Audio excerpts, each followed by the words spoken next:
ਸਾਰਿਆਂ ਨੂੰ ਨਮਸਕਾਰ ਜੀ। ਹਾਂਜੀ, ਅੱਜ ਦਾ ਲੈਕਚਰ ਹੈ, ਇਸ ਦਾ ਟੌਪਿਕ ਹੈ ਭਾਰਤ ਦੀ ਆਜ਼ਾਦੀ ਤੇ ਉਹਦਾ ਸੰਵਿਧਾਨਿਕ ਵਿਕਾਸ, ਭਾਰਤ ਦਾ ਸੰਵਿਧਾਨਿਕ ਢਾਂਚਾ ਤੇ ਡਾਕਟਰ ਭੀਮ ਰਾਓ ਅੰਬੇਦਕਰ ਸਾਹਿਬ ਦਾ ਯੋਗਦਾਨ।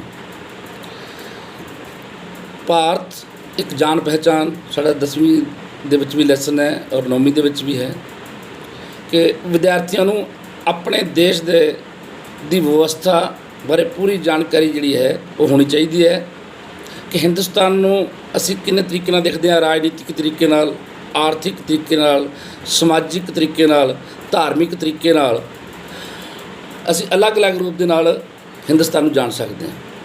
ਸੋ ਅੱਜ ਦੇ ਟੌਪਿਕ ਦੀ ਸ਼ੁਰੂਆਤ ਕਰਦੇ ਹਾਂ, ਭਾਰਤ ਦੀ ਆਜ਼ਾਦੀ ਅਤੇ ਮਹਾਨ ਪੁਰਸ਼ ਡਾਕਟਰ ਭੀਮ ਰਾਓ ਅੰਬੇਦਕਰ ਸਾਹਿਬ ਦਾ ਯੋਗਦਾਨ। ਥੋੜ੍ਹਾ ਜਿਹਾ ਇਤਿਹਾਸ ਵਿੱਚ ਚੱਲਦੇ ਹਾਂ ਕਿ 17ਵੀਂ ਸਦੀ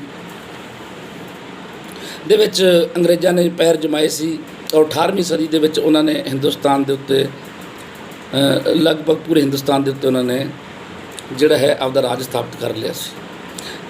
ਅਤੇ ਜਦੋਂ ਹਿੰਦੁਸਤਾਨ ਆਜ਼ਾਦ ਹੁੰਦਾ ਉਦੋਂ 562 ਛੋਟੀਆਂ ਮੋਟੀਆਂ ਰਿਆਸਤਾਂ ਸੀਗੀਆਂ, ਜਿਨ੍ਹਾਂ ਨੂੰ ਬਾਅਦ 'ਚ ਸਰਦਾਰ ਵੱਲਭ ਭਾਈ ਪਟੇਲ ਜੀ ਨੇ ਹਿੰਦੁਸਤਾਨ ਦੇ ਵਿੱਚ ਉਹਨਾਂ ਦਾ ਵਿਲੈ ਕੀਤਾ। ਸੋ 1857 ਦੀ ਕ੍ਰਾਂਤੀ ਹੋਈ, ਕਾਫੀ ਬੱਚਿਆਂ ਨੂੰ ਯਾਦ ਵੀ ਹੋਣਾ। ਇੱਕ ਮਹਾਨ ਕ੍ਰਾਂਤੀ ਹੋਈ ਜਿਹਨੂੰ ਪਹਿਲਾ ਸੁਤੰਤਰਤਾ ਸੰਗਰਾਮ ਦਾ ਨਾਮ ਦਿੱਤਾ ਗਿਆ ਹੈ। ਅਤੇ ਉਸ ਤੋਂ ਪਹਿਲਾਂ ਹਿੰਦੁਸਤਾਨ ਦੇ ਉੱਤੇ ਇੱਕ ਕੰਪਨੀ ਦਾ ਰਾਜ ਸੀ, ਈਸਟ ਇੰਡੀਆ ਕੰਪਨੀ ਦਾ। 1857 ਤੋਂ ਬਾਅਦ ਬ੍ਰਿਟਿਸ਼ ਜਿਹੜੀ ਉੱਥੋਂ ਦੀ ਰਾਜਸ਼ਾਹੀ ਹੈ ਔਰ ਬ੍ਰਿਟਿਸ਼ ਸਰਕਾਰ ਹੈ, ਉਹਨਾਂ ਨੇ ਭਾਰਤ 'ਤੇ ਰਾਜ ਕਰਨਾ ਸ਼ੁਰੂ ਕੀਤਾ। ਔਰ ਇਹਦੇ ਨਾਲ ਨਾਲ ਅੰਗਰੇਜ਼ਾਂ ਨੇ ਹਿੰਦੁਸਤਾਨ ਦੇ ਵਿੱਚ ਬਹੁਤ ਸਾਰੇ ਵਿਕਾਸ ਕਾਰਜ ਵੀ ਕੀਤੇ ਹੈ। ਇਹ ਵੀ ਇੱਕ ਗੱਲ ਹੈ ਕਿ ਹਿੰਦੁਸਤਾਨ ਨੂੰ ਬਹੁਤ ਨੁਕਸਾਨ ਪਹੁੰਚਾਇਆ ਆਰਥਿਕ ਦ੍ਰਿਸ਼ਟੀ ਨਾਲ, ਸਮਾਜਿਕ ਦ੍ਰਿਸ਼ਟੀ ਨਾਲ, ਲੇਕਿਨ ਅੰਗਰੇਜ਼ਾਂ ਨੇ ਕੋਈ ਇਹੋ ਜਿਹੇ ਵਿਕਾਸ ਦੇ ਕੰਮ ਵੀ ਕੀਤੇ ਜਿਹੜੇ ਮੀਲ ਦਾ ਪੱਥਰ ਸਾਬਿਤ ਹੋਏ। ਰੇਲ ਲਾਈਨ ਉਹਨਾਂ ਨੇ ਲਿਆਂਦੀ ਔਰ ਹਿੰਦੁਸਤਾਨ ਦੇ ਵਿੱਚ ਇੱਕ ਉਹਨਾਂ ਨੇ ਆਂਤਰਿਕ ਸਰਕਾਰ ਦਾ ਵੀ ਗਠਨ ਕੀਤਾ ਜਿਹਦੇ ਵਿੱਚ ਭਾਰਤੀਆਂ ਦਾ ਯੋਗਦਾਨ ਹੋਵੇ। ਇਸੇ ਕੜੀ ਤਹਿਤ ਹੀ 1885 ਵਿੱਚ ਭਾਰਤੀ ਰਾਸ਼ਟਰੀ ਕਾਂਗਰਸ ਦਾ ਜਨਮ ਹੋਇਆ। ਉਹੀ ਪਾਰਟੀ 15 ਅਗਸਤ 1947 ਜਦੋਂ ਦੇਸ਼ ਸਾਡਾ ਆਜ਼ਾਦ ਹੁੰਦਾ ਅਤੇ ਉਦੋਂ ਬਾਅਦ ਭਾਰਤ ਦੀ ਸੱਤਾ 'ਤੇ ਕਾਬਜ਼ ਹੁੰਦੀ ਹੈ।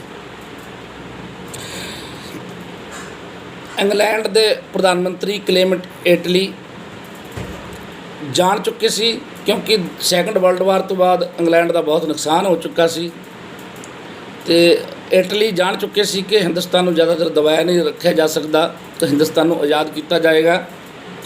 ਸੋ ਇਸੇ ਕੜੀ ਤਹਿਤ ਉਹਨਾਂ ਨੇ ਲਾਰਡ ਮਾਊਂਟਬੇਟਨ ਦੇ ਰਾਹੀਂ ਹਿੰਦੁਸਤਾਨ ਨੂੰ ਆਜ਼ਾਦ ਕਰਨ ਦੀ ਇੱਕ ਤਜਵੀਜ਼ ਰੱਖੀ ਔਰ ਇਹਦੇ ਵਿੱਚ ਉਹਨਾਂ ਨੇ ਭਾਰਤ ਅਤੇ ਪਾਕਿਸਤਾਨ ਦੇ ਰੂਪ ਦੇ ਵਿੱਚ ਦੋ ਰਾਸ਼ਟਰ ਬਣਾਉਣੇ ਦਾ ਪ੍ਰਸਤਾਵ ਕੀਤਾ ਕਿ ਹਿੰਦੁਸਤਾਨ ਨੂੰ ਆਜ਼ਾਦੀ ਤਾਂ ਦੇ ਦਿਆਂਗੇ 15 ਅਗਸਤ 1947 ਨੂੰ, ਲੇਕਿਨ ਹਿੰਦੁਸਤਾਨ ਨੂੰ ਦੋ ਦੇਸ਼ਾਂ ਦੇ ਵਿੱਚ ਵਿਭਾਜਿਤ ਕੀਤਾ ਜਾਏਗਾ।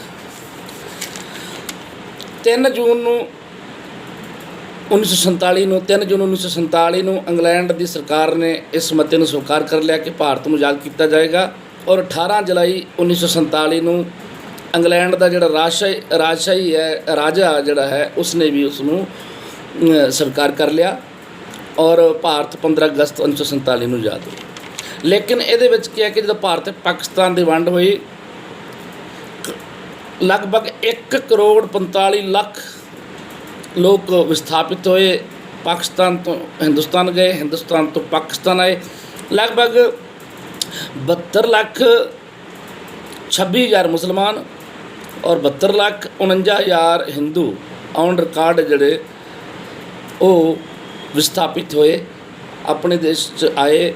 ਪਾਕਿਸਤਾਨ 'ਚੋਂ ਹਿੰਦੂ ਔਰ ਸਿੱਖ ਆਏ ਔਰ ਭਾਰਤ ਦੇ ਵਿੱਚੋਂ ਮੁਸਲਮਾਨ ਗਏ।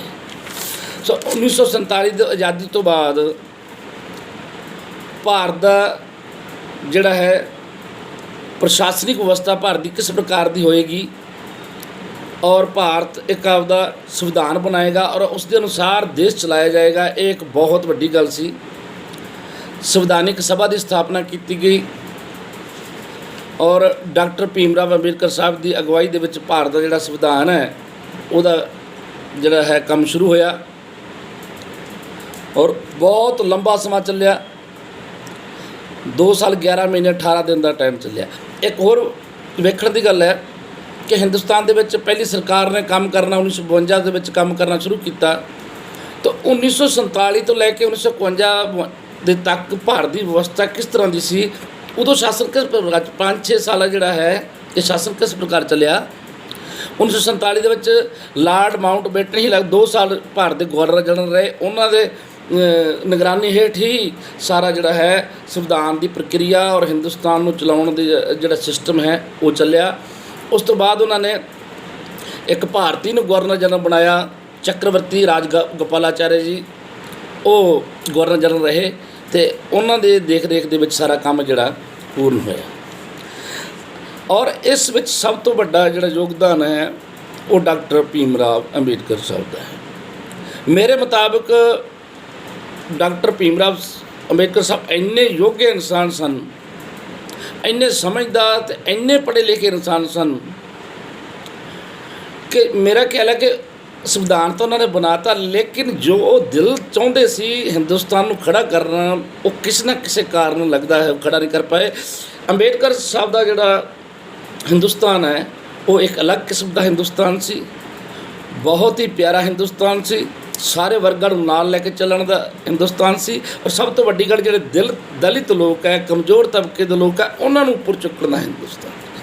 ਔਰ ਡਾਕਟਰ ਸਾਹਿਬ ਨੇ ਸਭ ਤੋਂ ਵੱਡਾ ਇਹ ਕੰਮ ਕੀਤਾ, ਜਿਹੜੇ ਦਲਿਤਾਂ ਨੂੰ ਉਹਨਾਂ ਨੇ ਉੱਪਰ ਚੁੱਕਣ ਦੀ ਕੋਸ਼ਿਸ਼ ਕੀਤੀ ਹੈ, ਕਿਉਂਕਿ ਉਸ ਸਮੇਂ ਹਿੰਦੁਸਤਾਨ ਦੇ ਵਿੱਚ ਇੰਨੀ ਬੁਰੀ ਸਥਿਤੀ ਸੀ ਕਿ ਜਿਹੜੇ ਦਲਿਤ ਲੋਕ ਹੈ, ਨੀਵੀਂ ਜਾਤੀ ਦੇ ਲੋਕ ਆ, ਉਹਨਾਂ ਨਾਲ ਬਹੁਤ ਹੀ ਮਾੜਾ ਸਲੂਕ ਕੀਤਾ ਜਾਂਦਾ। ਅੱਜ ਵੀ ਅਸੀਂ ਕਈ ਥਾਵਾਂ 'ਤੇ ਸੁਣਦੇ ਹਾਂ ਮੰਦਰਾਂ 'ਚ ਨਹੀਂ ਜਾਣ ਦਿੱਤਾ ਜਾਂਦਾ ਜਾਂ ਹੋਰ ਕਈ ਜਗ੍ਹਾ ਤੋਂ ਰੋਕਿਆ ਜਾਂਦਾ, ਤਾਂ ਉਹਨਾਂ ਨੇ ਇਹਨਾਂ ਲੋਕਾਂ ਨੂੰ ਉੱਪਰ ਚੁੱਕਣ ਲਈ ਬੜਾ ਜ਼ਬਰਦਸਤ ਸੰਘਰਸ਼ ਕੀਤਾ ਔਰ ਆਰਕਸ਼ਣ ਦੀ ਵਿਵਸਥਾ ਕੀਤੀ, ਜਿਹਦੇ ਨਾਲ ਇਹ ਲੋਕ ਚੁਣਾਵ ਲੜ ਪਏ, ਨੌਕਰੀਆਂ ਦੇ ਵਿੱਚ ਆਏ ਔਰ ਜੀਵਨ ਸਤਰ ਜਿਹੜਾ ਇਹਨਾਂ ਦਾ ਉੱਚਾ ਹੋਇਆ। ਔਰ ਇੱਕ ਨਰਕ ਦੀ ਜ਼ਿੰਦਗੀ ਦੇ ਵਿੱਚੋਂ ਡਾਕਟਰ ਭੀਮ ਰਾਓ ਅੰਬੇਡਕਰ ਸਾਹਿਬ ਨੇ ਇਹਨਾਂ ਨੂੰ ਕੱਢਿਆ। ਤਾਂ ਡਾਕਟਰ ਸਾਹਿਬ ਦੀ ਜ਼ਿੰਦਗੀ ਦੀ ਪੂਰੀ ਜਾਣਕਾਰੀ ਜਿਹੜੀ ਬੱਚਿਆਂ ਨੂੰ ਹੋਣੀ ਚਾਹੀਦੀ ਆ। ਮੇਰਾ ਖਿਆਲ ਹੈ ਵੀ +2 ਤੱਕ ਵੀ ਬਹੁਤ ਵੱਡੇ ਜਿਹੜਾ ਚੈਪਟਰ ਹੈ ਡਾਕਟਰ ਸਾਹਿਬ 'ਤੇ ਤਿਆਰ ਹੋ ਸਕਦਾ, ਪੂਰੇ ਉਹਦਾ ਜੀਵਨ ਔਰ ਉਹਨਾਂ ਦੇ ਕੀ ਵਿਚਾਰ ਸੀ, ਜਿਨ੍ਹਾਂ ਨੂੰ ਮੇਰਾ ਖਿਆਲ ਵੀ ਪੂਰਾ ਅੱਗੇ ਨਹੀਂ ਲਿਆਂਦਾ ਗਿਆ। ਪੂਰੇ ਵਿਚਾਰ ਹੈ ਜਿਹੜੇ ਉਹ ਬੱਚਿਆਂ ਦੇ ਸਾਹਮਣੇ ਹੋਣੇ ਚਾਹੀਦੇ। ਤਾਂ ਡਾਕਟਰ ਭੀਮ ਰਾਓ ਅੰਬੇਡਕਰ ਦਾ ਜਨਮ 14 ਅਪ੍ਰੈਲ 1891 ਮਹੂ ਮੱਧ ਪ੍ਰਦੇਸ਼ ਇੰਦੌਰ ਵਿੱਚ ਹੋਇਆ।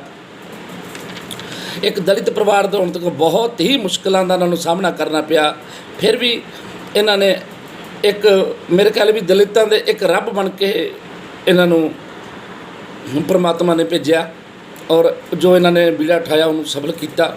ਪਿਤਾ ਰਾਮ ਜੀ ਮਾਲੋ ਜੀ ਸੁਖਪਾਲ, ਮਾਤਾ ਜੀ ਭੀਮਾ ਬਾਈ ਮੁਬਾਰਕਰ, 2 ਵਿਆਹ ਹੋਏ ਇਹਨਾਂ ਦੇ, ਪਹਿਲਾ ਰਮਾ ਬਾਈ ਜੀ ਦੇ ਨਾਲ 1906 ਦੇ ਵਿੱਚ, ਦੂਜਾ ਸਵਿਤਾ ਦੇ ਨਾਲ 1948 ਵਿੱਚ, ਔਰ ਇੱਕ ਲੜਕਾ ਵੀ ਇਹਨਾਂ ਦਾ ਰਮਾ ਬਾਈ ਦੇ ਇਹਨਾਂ ਦੀ ਪਤਨੀ ਸੀ ਉਹਨਾਂ ਵਿੱਚ ਹੋਇਆ।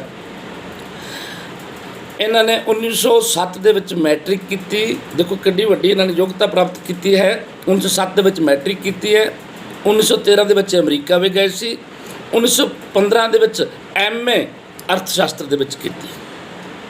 1916 'ਚ ਕੋਲੰਬੀਆ ਵਿਸ਼ਵਵਿਦਿਆਲੇ ਅਮਰੀਕਾ ਤੋਂ PhD ਕੀਤੀ। 1921 ਦੇ ਵਿੱਚ ਮਾਸਟਰ ਆਫ ਸਾਇੰਸ ਅਤੇ 1923 ਵਿੱਚ ਡਾਕਟਰ ਆਫ ਸਾਇੰਸ ਦੀ ਉਪਾਧੀ ਇਹਨਾਂ ਨੂੰ ਮਿਲੀ ਹੈ। ਅਤੇ ਔਰ 1922 ਦੇ ਵਿੱਚ ਇਹਨਾਂ ਨੂੰ ਡਾਕਟਰੇਟ ਦੀ ਉਪਾਧੀ ਵੀ ਮਿਲ ਚੁੱਕੀ ਸੀ। ਤਾਂ ਇਹਨਾਂ ਦੇ ਬਾਰੇ ਕਿਹਾ ਜਾਂਦਾ ਹੈ ਕਿ ਦੇਸ਼ ਪ੍ਰੇਮ ਦੀ ਖਾਤਰ ਜਿਨ੍ਹਾਂ ਨੇ ਆਰਾਮ ਨੂੰ ਠੁਕਰਾਇਆ, ਗਿਰੇ ਹੋਏ ਇਨਸਾਨਾਂ ਨੂੰ ਸਵਾਭਿਮਾਨ ਸਿਖਾਇਆ, ਮੁਸ਼ਕਿਲਾਂ ਨਾਲ ਲੜਨ ਲਈ ਆਦਮੀ ਨੂੰ ਸਮਝਾਇਆ, ਇਸ ਆਸਮਾਨ ਦੇ ਵਿੱਚ ਜੋ ਦੀਪਕ ਹੈ ਬਾਬਾ ਭੀਮ ਰਾਓ ਅੰਬੇਡਕਰ ਕਹਿਲਾਇਆ, ਉਹ ਡਾਕਟਰ ਭੀਮ ਰਾਓ ਅੰਬੇਡਕਰ ਕਹਿਲਾਇਆ। 21 ਸਾਲ ਦੀ ਉਮਰ ਤੱਕ ਪੂਰੇ ਧਰਮਾਂ ਦਾ ਗਿਆਨ ਪ੍ਰਾਪਤ ਕਰ ਚੁੱਕੇ ਸੀ ਬਾਬਾ ਸਾਹਿਬ। 9 ਭਾਸ਼ਾ ਜਿਹੜੀਆਂ ਹੈ, ਇਹਨਾਂ 9 ਭਾਸ਼ਾ ਦੇ ਪੂਰੀਆਂ ਜਾਣਕਾਰ ਸੀ। 9 ਭਾਸ਼ਾ ਔਰ 370 ਧਾਰਾ ਜਿਹੜੀ ਜੰਮੂ ਕਸ਼ਮੀਰ ਦੇ ਵਿੱਚ ਲੱਗੀ ਹੈ ਉਸ ਦੇ ਵੀ ਖਿਲਾਫ ਸਨ ਉਸ ਸਮੇਂ ਵੀ। ਔਰ ਭਾਰਤੀ ਤਿਰੰਗਾ ਜਿਹੜਾ ਹੈ ਉਹਦੇ ਵਿੱਚ ਅਸ਼ੋਕ ਚੱਕਰ ਜਿਹੜਾ ਨਿਸ਼ਾਨ ਹੈ ਉਹ ਵੀ ਡਾਕਟਰ ਭੀਮ ਰਾਓ ਅੰਬੇਦਕਰ ਸਾਹਿਬ ਦਾ ਲਿਆਂਦਾ ਹੋਇਆ ਹੈ, ਜੋ ਕਿ ਬਹੁਤ ਕੁਝ ਜਾਣਕਾਰੀ ਦਿੰਦਾ।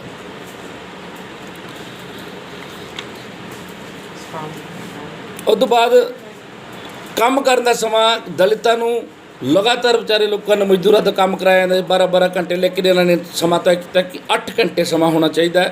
ਇਹਨਾਂ ਲੋਕਾਂ 'ਚ ਵੀ ਜਾਨ ਹੈ ਔਰ ਇਹਨਾਂ ਨੂੰ ਵੀ ਜ਼ਿੰਦਗੀ ਜੀਣ ਦਾ ਅਧਿਕਾਰ ਹੈ। ਔਰ ਉਸ ਸਮੇਂ ਡਾਕਟਰ ਸਾਹਿਬ ਨੇ 1950 ਕਿਹਾ ਸੀ ਕਿ ਮੱਧ ਪ੍ਰਦੇਸ਼ ਅਤੇ ਬਿਹਾਰ ਦੇ ਇਹਨੂੰ ਛੋਟਾ ਕਰੋ, ਇਹਦੇ ਵਿਭਾਜਨ ਕਰੋ, ਇਹਦੇ ਵਿੱਚੋਂ ਹੋਰ ਸਟੇਟ ਬਣਾਓ ਜਿਹਦੇ ਨਾਲ ਇਹ ਇਲਾਕੇ ਤਰੱਕੀ ਕਰ ਸਕਦੇ ਆ। ਪਰ ਉਸ ਸਮੇਂ ਇਹਨਾਂ ਦੀ ਕਿਸੇ ਦੀ ਗੱਲ ਤੇ ਇਹਨਾਂ ਵਰਤਮਾਨ ਸਰਕਾਰ ਨੇ ਗੌਰ ਕੀਤਾ ਅਤੇ ਬਾਅਦ ਦੇ ਵਿੱਚ ਉਹੀ ਹੋਇਆ। ਮੱਧ ਪ੍ਰਦੇਸ਼ ਦੇ ਵਿੱਚੋਂ ਅਸੀਂ ਛੱਤੀਸਗੜ੍ਹ ਬਣਾਇਆ ਅਤੇ ਬਿਹਾਰ ਦੇ ਵਿੱਚੋਂ ਅਸੀਂ ਝਾਰਖੰਡ ਬਣਾਇਆ। 50,000 ਤੋਂ ਜ਼ਿਆਦਾ ਕਿਤਾਬਾਂ ਇਹਨਾਂ ਦੀ ਲਾਇਬ੍ਰੇਰੀ ਦੇ ਵਿੱਚ ਸਨ। ਔਰ ਇੱਕ ਮਹਾਨ ਸ਼ਖਸੀਅਤ ਨੇ ਹਿੰਦੁਸਤਾਨੀ ਲੋਕਾਂ ਨੂੰ ਬਹੁਤ ਕੁਝ ਸਮਝਾਇਆ। ਉਹਨਾਂ ਦੇ ਜਿਹੜੇ ਵਿਚਾਰ ਸੀ ਕਿ ਆਦਮੀ ਦਾ ਜੀਵਨ ਪੂਰੀ ਤਰ੍ਹਾਂ ਸੁਤੰਤਰ ਹੈ। ਇਨਸਾਨ ਸਮਾਜ ਦੇ ਵਿਕਾਸ ਦੇ ਲਈ ਹੀ ਨਹੀਂ, ਆਪਣੇ ਵਿਕਾਸ ਦੇ ਲਈ ਵੀ ਪੈਦਾ ਹੋਇਆ ਹੈ। ਇਹ ਉਹਨਾਂ ਨੇ ਗੱਲ ਤਾਂ ਕਹੀ ਕਿ ਸਾਨੂੰ ਹਿੰਦੁਸਤਾਨ ਦੇ ਵਿੱਚ ਇੱਕ ਧਾਰਮਿਕ ਪ੍ਰਵਿਰਤੀ ਚੱਲ ਰਹੀ ਹੈ ਜਿਹਦੇ ਤਹਿਤ ਲੋਕਾਂ ਨੂੰ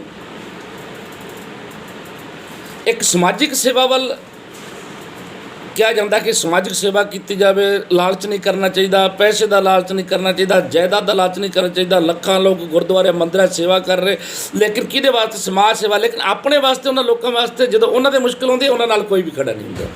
ਤਾਂ ਆਦਮੀ ਨੂੰ ਸਟੈਂਡ ਕਰੋ। ਉਹਨਾਂ ਨੇ ਕਿਹਾ ਧਰਮ ਆਪਣੀ ਚੀਜ਼ ਹੈ, ਲੇਕਿਨ ਤੁਸੀਂ ਆਪਦਾ ਜਿਹੜਾ ਵਿਅਕਤੀਤਵ ਹੈ ਆਦਮੀ ਦਾ ਉਹ ਅਲੱਗ ਹੈ। ਆਦਮੀ ਨੂੰ ਉਹਨਾਂ ਦਾ ਕਹਿਣ ਦਾ ਮਤਲਬ ਸੀ ਪੜ੍ਹੇ ਲਿਖੇ ਹੋਣਾ ਔਰ ਜਾਇਦਾਦ ਜਾਂ ਪੈਸਾ ਹੋਣਾ, ਇੱਕ ਪ੍ਰਤਿਸ਼ਠਾ ਦੇ ਤੁਸੀਂ ਪ੍ਰਤਿਸ਼ਠਾ ਨਾਲ ਜੀਓ। ਇਹ ਨਹੀਂ ਹੈ ਕਿ ਗਰੀਬ ਨੂੰ ਗਰੀਬ ਹੀ ਰਹਿਣ ਦਿਓ, ਉਹਨਾਂ ਨੂੰ ਉਹ ਮੰਦਰਾਂ 'ਚ ਟੱਲੀਆਂ ਵਜਾਉਣ, ਜਾ ਕੇ ਗੁਰਦੁਆਰਿਆਂ ਦੇ ਜਾ ਕੇ ਛੈਣੇ ਖੜਕਾਉਂਦੇ ਰਹਿਣ ਔਰ ਗੁਰਦੁਆਰਿਆਂ ਨੂੰ ਸਾਫ਼ ਕਰਦੇ। ਨਹੀਂ, ਉਹ ਵੀ ਇੱਜ਼ਤ ਦੀ ਜ਼ਿੰਦਗੀ ਜੀਣ। ਉਹਨਾਂ ਨੇ ਕਿਹਾ ਸੀ ਕਿ ਹਿੰਦੂ ਧਰਮ ਦੇ ਵਿੱਚ ਸੁਤੰਤਰ ਸੋਚ ਦੀ ਘਾਟ ਹੈ, ਵਿਵੇਕ ਹੈ ਜਿਹੜਾ ਉਹ ਬਿਲਕੁਲ ਖੀਣ ਹੋ ਜਾਂਦਾ ਹੈ, ਆਦਮੀ ਦੀ ਕੁਝ ਸੁਣੀ ਨਹੀਂ ਜਾਂਦੀ। ਉਹੀ ਇੱਕ ਪੁਰਾਣੀਆਂ ਰੀਤੀ ਰਿਵਾਜ ਲਗਾਤਾਰ ਜਿਹੜੀ ਚੱਲੀਆਂ ਆ ਰਹੀਆਂ ਇਹਨਾਂ ਦੇ ਉਹ ਸਖਤ ਵਿਰੋਧ ਸਨ। ਉਹਨਾਂ ਦਾ ਕਹਿਣਾ ਸੀ ਕਿ ਜਿੰਨਾ ਚਿਰ ਸਮਾਜਿਕ ਸੁਤੰਤਰਤਾ ਨਹੀਂ ਆਉਂਦੀ ਉਹਨਾਂ ਚਿਰ ਕਾਨੂੰਨ ਤੁਹਾਨੂੰ ਕੁਝ ਵੀ ਨਹੀਂ ਦੇ ਸਕਦਾ, ਚਾਹੇ ਕਾਨੂੰਨ ਦੇ ਵਿੱਚ ਕੁਝ ਵੀ ਨਹੀਂ ਲਿਖਿਆ। ਜਿੰਨਾ ਚਿਰ ਤੁਸੀਂ ਸਮਾਜਿਕ ਸੁਤੰਤਰ ਨਹੀਂ ਹੋਵੋਗੇ, ਤੁਹਾਨੂੰ ਕੰਮ ਕਰਨ ਦੀ ਆਜ਼ਾਦੀ ਨਹੀਂ ਹੋਏਗੀ, ਤੁਹਾਨੂੰ ਜੀਣ ਦੀ ਆਜ਼ਾਦੀ ਨਹੀਂ ਹੋਏਗੀ, ਆਦਮੀ ਕੋਲ ਪੈਸਾ ਨਹੀਂ ਹੋਏਗਾ ਤਾਂ ਕੋਈ ਵੀ ਅਧਿਕਾਰ ਕੰਮ ਨਹੀਂ ਕਰੇਗਾ। ਇੱਕ ਸੁਰੱਖਿਅਤ ਸੈਨਾ ਸੁਰੱਖਿਅਤ ਸੀਮਾ ਨਾਲੋਂ ਵੀ ਬਿਹਤਰ ਹੈ। ਪਾਵਰਫੁਲ ਸੈਨਾ ਜਦੋਂ ਹੋਏਗੀ ਤਾਂ ਦੂਜੇ ਦੇਸ਼ ਦੀ ਹਿੰਮਤ ਨਹੀਂ ਹੋਏਗੀ ਕਦੋਂ ਸਾਡੇ ਨਾਲ ਮਤਲਬ ਉਹ ਆ ਸਕੇ। ਕਿੱਡਾ ਮਹਾਨ ਵਿਚਾਰ ਹੈ ਕਿ ਦੂਜਿਆਂ ਨਾਲ ਇੱਕ ਰਾਜਨੀਤੀ ਦੀ ਖਾਤਰ ਦੂਜੇ ਦੇਸ਼ਾਂ ਨੂੰ ਮਾਰਤਾ ਜੀ, ਉੱਥੇ ਬੰਬ ਛੱਡੋ। ਉਹਦੇ ਨਾਲ ਆਪਦੀ ਸੈਨਾ ਮਜ਼ਬੂਤ ਹੋਣੀ ਚਾਹੀਦੀ ਹੈ। ਉਹਨਾਂ ਦਾ ਕਹਿਣਾ ਸੀ ਕਿ ਅਗਰ ਤੁਸੀਂ ਏਕੀਕ੍ਰਿਤ ਆਧੁਨਿਕ ਭਾਰਤ ਬਣਾਉਣਾ ਚਾਹੁੰਦੇ ਹੋ ਤਾਂ ਧਰਮ ਸ਼ਾਸਤਰਾਂ ਦੀ ਜਿਹੜੀ ਸੰਪਰਭੂਤਾ ਹੈ, ਇਹਨਾਂ ਦੀ ਆਜ਼ਾਦੀ ਹੈ, ਉਹਦਾ ਅੰਤ ਹੋਣਾ ਚਾਹੀਦਾ ਹੈ। ਜਿਹੜੇ ਧਰਮ ਸ਼ਾਸਤਰ ਹੈ ਇਹਨਾਂ ਦੀ ਆਪਦੀ ਜਗ੍ਹਾ, ਰਾਜਨੀਤੀ ਦੀ ਅਲੱਗ ਜਗ੍ਹਾ ਹੈ। ਆਦਮੀ ਦੀ ਸੋਚ ਆਪ ਦੇ ਮੁਤਾਬਕ ਹੋਣੀ ਚਾਹੀਦੀ ਹੈ, ਪਰ ਇੱਥੇ ਧਰਮ ਦਾ ਪ੍ਰਤੀਬੰਧ ਲੱਗ ਜਾਂਦੇ ਆ। ਗਰੀਬ ਨੂੰ ਗਰੀਬ ਹੀ ਰੱਖਿਆ ਜਾਂਦਾ ਹੈ। ਇੱਥੋਂ ਕੋਈ ਮੰਦਿਰ ਦੂਰ ਹੈ, 500 ਕਿਲੋਮੀਟਰ ਹੈ ਜਾਂ 1000 ਕਿਲੋਮੀਟਰ ਹੈ, ਅਸੀਂ ਵੇਖਿਆ ਕਿ ਗਰੀਬ ਲੋਕ ਪੈਦਲ ਵਿਚਾਰੇ ਯਾਤਰਾ ਕਰਦੇ ਆ, ਅਤੇ ਅਮੀਰ ਲੋਕ ਕਾਰਾਂ 'ਤੇ ਜਾ ਕੇ ਉੱਥੇ ਜਾਂਦੇ ਆ। ਗੁਰਦੁਆਰਿਆਂ ਦੇ ਵਿੱਚ ਵੀ VIP ਗੇਟ ਬਣੇ ਹੋਏ ਆ, ਗਰੀਬ ਲੋਕ ਲਾਈਨਾਂ 'ਚ ਲੱਗਦੇ ਆ ਔਰ ਅਮੀਰਾਂ ਨੂੰ ਇੱਕ VIP ਗੇਟ ਉੱਥੋਂ ਲੈ ਕੇ ਮੱਥਾ ਟੇਕੇ ਔਰ ਭਗਵਾਨ ਦੇ ਦਰਸ਼ਨ ਕਰ ਲੈਂਦੇ। ਇਹਦਾ ਮਤਲਬ ਕੀ ਹੈ ਕਿ ਰੱਬ ਨੇ ਕੀ ਇਹ ਕਿਹਾ ਕਿ ਜਿਹੜੇ ਗਰੀਬ ਲੋਕ ਉਹ ਇਸ ਤਰ੍ਹਾਂ ਹੀ ਰਹਿਣ, ਉਹਨਾਂ ਕੋਲ ਕਾਰ ਨਹੀਂ ਹੋਣੀ ਚਾਹੀਦੀ, ਉਹਨਾਂ ਕੋਲ ਪੈਸਾ ਨਹੀਂ ਹੋਣਾ ਚਾਹੀਦਾ। ਤਾਂ ਇਸ ਭਾਵਨਾ ਨੂੰ ਬਦਲਣ ਦੀ ਕੋਸ਼ਿਸ਼ ਕੀਤੀ ਉਹਨਾਂ ਨੇ। ਦੇਖੋ ਕਿੰਨੇ ਵੱਡੇ ਮਹਾਨ ਵਿਚਾਰ ਜਿਨ੍ਹਾਂ ਨੇ ਖੁੱਲ੍ਹ ਕੇ ਵਿਚਾਰ ਦਿੱਤੇ। ਉਹ ਕਹਿੰਦੇ ਸਭ ਤੋਂ ਪਹਿਲਾਂ ਤੇ ਅੰਤ ਵਿੱਚ ਅਸੀਂ ਸਿਰਫ ਭਾਰਤੀ ਹਾਂ। ਦਿਮਾਗ ਦਾ ਵਿਕਾਸ ਮਾਨਵ ਅਸਤਿਤਵ ਦਾ ਪਰਮ ਲਕਸ਼ ਹੋਣਾ ਚਾਹੀਦਾ ਹੈ। ਦਿਮਾਗ ਦਾ ਵਿਕਾਸ ਔਰ ਉਦਾਸੀਨਤਾ ਜਿਹੜੀ ਲੋਕਾਂ ਦੀ ਜੀਣ ਦੀ ਭਾਵਨਾ ਨੂੰ ਖਤਮ ਕਰ ਦਿੰਦੀ ਹੈ। ਸੋ ਉਹਨਾਂ ਨੇ ਜੋ ਵੀ ਹਿੰਦੁਸਤਾਨ ਦੇ ਭਲਾਈ ਲਈ ਗੱਲਾਂ ਕੀਤੀਆਂ, ਔਰ ਅਗਰ ਹੂਬਹੂ ਉਹਨਾਂ ਨੇ ਜੋ ਕਲਪਨਾ ਕੀਤੀ ਸੀ, ਅਗਰ ਹਿੰਦੁਸਤਾਨ ਦੀ ਕਮਾਨ ਇਹੋ ਜਿਹੇ ਲੋਕਾਂ ਦੇ ਵਿੱਚ ਕਿਤੇ ਸੁਪਰੀਮ ਪਾਵਰ ਹੁੰਦੇ ਤਾਂ ਹਿੰਦੁਸਤਾਨ ਇੱਕ ਅਲੱਗ ਹੋਣਾ ਸੀ। ਅਸੀਂ ਕੀ ਕਰਦੇ ਹਾਂ ਕਿ ਇੱਕ ਸਵਰਨ ਜਾਤੀ ਦਾ ਬੰਦਾ ਹੈ, ਉਹ ਕਹਿੰਦਾ ਨੇ ਭੀਮ ਰਾਵ ਨਹੀਂ ਜੀ ਅਸੀਂ ਨਹੀਂ ਪੜ੍ਹਨਾ ਜੀ ਅਰੇ ਵਿਚਾਰ ਦੇਖੋ, ਉਹਨਾਂ ਨੇ ਇਹ ਨਹੀਂ ਕਿਹਾ ਕਿ ਸਿੱਖ ਮਾੜਾ ਹੈ ਜਾਂ ਹਿੰਦੂ ਮਾੜਾ ਹੈ, ਨਹੀਂ, ਉਹਨਾਂ ਨੇ ਚੋਟ ਕਿੱਥੇ ਕੀਤੀ? ਜਿਹੜੇ ਤੁਹਾਨੂੰ ਮਾੜਾ ਬਣਾਉਣ ਵਾਲੇ ਆ ਉੱਥੇ ਚੋਟ ਕੀਤੀ, ਜਿਹਨੂੰ ਅਸੀਂ ਸਮਝਣ ਦੇ ਵਿੱਚ ਅੱਜ ਤੱਕ ਵੀ ਕਾਮਯਾਬ ਨਹੀਂ ਹੋਏ। 1936 ਦੇ ਵਿੱਚ ਉਹਨਾਂ ਨੇ ਸੁਤੰਤਰ ਲੇਬਰ ਪਾਰਟੀ ਦੀ ਸਥਾਪਨਾ ਕੀਤੀ ਸੀ ਅਤੇ 1937 ਵਿੱਚ ਅੰਗਰੇਜ਼ਾਂ ਨੇ ਆਂਤਰਿਕ ਚੁਣਾਵ ਕਰਾਏ ਸੀ, ਜਿਹਦੇ ਵਿੱਚ ਉਹਨਾਂ ਨੂੰ 15 ਸੀਟਾਂ ਮਿਲੀਆਂ ਸੀ ਔਰ ਉਹ ਲੜਨ ਦੇ ਕਾਬਿਲ ਹੋਏ ਸੀ। ਮਹਾਤਮਾ ਗਾਂਧੀ ਜੀ ਨੇ ਇੱਕ ਸ਼ਬਦ ਦਿੱਤਾ ਸੀ ਹਰੀਜਨ, ਦਲਿਤ ਲੋਕਾਂ ਵਾਸਤੇ, ਲੇਕਿਨ ਭੀਮ ਅੰਬੇਡਕਰ ਸਾਹਿਬ ਨੇ ਕਿਹਾ ਸੀ ਹਰੀਜਨ ਸ਼ਬਦ। ਕਾਹਦੇ ਵਾਸਤੇ ਵੀ? ਕਿਉਂ ਹਰੀਜਨ? ਅਸੀਂ ਆਮ ਲੋਕਾਂ ਵਰਗੇ ਲੋਕ ਹੈ, ਤੁਸੀਂ ਕਿਹੜਾ ਹਰੀਜਨ ਨਹੀਂ ਹੈਗੇ? ਹਰੀ ਦੇ ਜਨ ਤਾਂ ਤੁਸੀਂ ਵੀ ਹੋ, ਅਸੀਂ ਜਾਂਦੇ ਹਾਂ, ਅਸੀਂ ਆਪਦੀ, ਸਾਨੂੰ ਆਪਦੀ ਆਜ਼ਾਦੀ, ਅਸੀਂ ਕੰਮ ਕਰਕੇ ਆਪਣੇ ਆਪ ਅਸੀਂ ਬਰਾਬਰ ਹੋਵਾਂਗੇ। ਹਰੀਜਨ ਦਾ ਕੀ ਮਤਲਬ ਹੋਇਆ? ਹਰੀਜਨ ਸਾਰੇ ਹੈ, ਜਿਹੜਾ ਅਮੀਰ ਹੈ ਉਹ ਹਰੀਜਨ ਨਹੀਂ ਹੈ, ਉਹ ਹਰੀ ਦਾ ਜਨ ਨਹੀਂ ਹੈਗੇ। ਔਰ 29 ਅਗਸਤ 1942 ਨੂੰ ਉਹਨਾਂ ਨੇ ਅਧਿਆਦੇਸ਼ ਰਾਹੀਂ ਇੱਕ ਵਿਵਸਥਾ ਕਰਨ ਦੀ ਕੋਸ਼ਿਸ਼ ਕੀਤੀ, ਜਿਹਦੇ ਨਾਲ ਔਰਤਾਂ ਦਾ ਜਿਹੜਾ ਹੈ ਆਜ਼ਾਦੀ ਤੋਂ ਪਹਿਲਾਂ ਹੀ ਉਹਨਾਂ ਨੇ ਇੱਕ ਏਜੰਡਾ ਚੱਕਿਆ ਸੀ ਕਿ ਔਰਤਾਂ ਦਾ ਵੀ ਹਿੰਦੁਸਤਾਨ ਦੇ ਵਿੱਚ ਸੰਪੂਰਨ ਰੂਪ ਦੇ ਨਾਲ ਵਿਕਾਸ ਹੋਣਾ ਚਾਹੀਦਾ ਹੈ।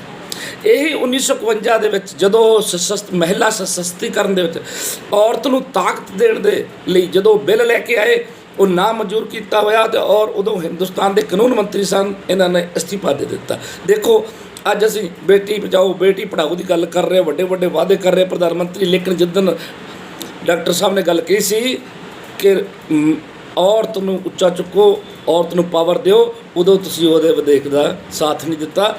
ਉਹਨਾਂ ਨੇ ਉਦੋਂ ਹੀ ਇਸ ਦਾ ਐਲਾਨ ਕਰ ਦਿੱਤਾ ਸੀ ਔਰ ਕਾਨੂੰਨ ਮੰਤਰੀ ਦੇ ਪਦ ਤੋਂ ਅਸਤੀਫਾ ਦੇ ਦਿੱਤਾ ਸੀ। ਇਸ ਤਰ੍ਹਾਂ ਇਹ ਜੋ ਬਹੁਤ ਵਿਕਾਸ ਕਾਰਜ ਹੈ ਔਰ ਇਸ ਮਹਾਨ ਆਤਮਾ ਦਾ 6 ਦਸੰਬਰ 1956 ਨੂੰ ਦੇਹਾਂਤ ਹੋ ਗਿਆ। ਇੱਕ ਗੱਲ ਹੋਰ ਗੌਰ ਕਰਨ ਵਾਲੀ ਹੈ ਕਿ ਹਿੰਦੁਸਤਾਨ ਦਾ ਸੰਵਿਧਾਨ ਬਣਾਉਣ ਸਮੇਂ ਡਾਕਟਰ ਭੀਮ ਰਾਵ ਅੰਬੇਡਕਰ ਸਾਹਿਬ ਨੇ ਇੰਨੀ ਮਿਹਨਤ ਕੀਤੀ, ਦਿਨ ਰਾਤ ਮਿਹਨਤ ਕੀਤੀ, ਬੇਆਰਾਮ ਹੋ ਗਏ ਔਰ ਉਹਨਾਂ ਨੂੰ ਬਿਮਾਰੀ ਦਾ ਸਾਹਮਣਾ ਕਰਨਾ ਪਿਆ। ਉਹੀ ਬਿਮਾਰੀ ਨੇ ਬਾਅਦ ਦੇ ਵਿੱਚ ਉਹਨਾਂ ਦੀ ਜਾਨ ਲਈ। ਇੱਕ ਦੇਸ਼ ਦੀ ਖਾਤਰ ਇੱਕ ਸ਼ਹੀਦ ਹੋਏ। ਦੇਖੋ ਦੇਸ਼ ਦਾ ਕਾਨੂੰਨ ਬਣਾਉਣ ਦੀ ਖਾਤਰ ਦਿਨ ਰਾਤ ਜਾਗਦੇ ਰਹੇ ਔਰ ਇਹਦੇ ਵਿੱਚ ਉਹਨਾਂ ਨੇ ਕੀ ਕੀ ਵਿਵਸਥਾ ਕੀਤੀਆਂ। ਸੰਵਿਧਾਨ ਬਣਾਉਣ ਦੀ ਪ੍ਰਕਿਰਿਆ 1935 ਦਾ ਇੱਕ ਕਾਂਗਰਸ ਦਾ ਅੰਗਰੇਜ਼ਾਂ ਦਾ ਵਿਧੇਇਕ ਸੀ, ਉਹਦੇ ਵਿੱਚ ਲਿਆਂਦੀ ਗਈ ਸੀ ਔਰ ਇਹਦੇ ਵਿੱਚ 396 ਅਨੁਛੇਦ, 22 ਭਾਗ, 9 ਅਨੁਸੂਚੀਆਂ। 26 ਨਵੰਬਰ 1949 ਨੂੰ ਸੰਵਿਧਾਨ ਤਿਆਰ ਹੋ ਗਿਆ, ਲੇਕਿਨ 26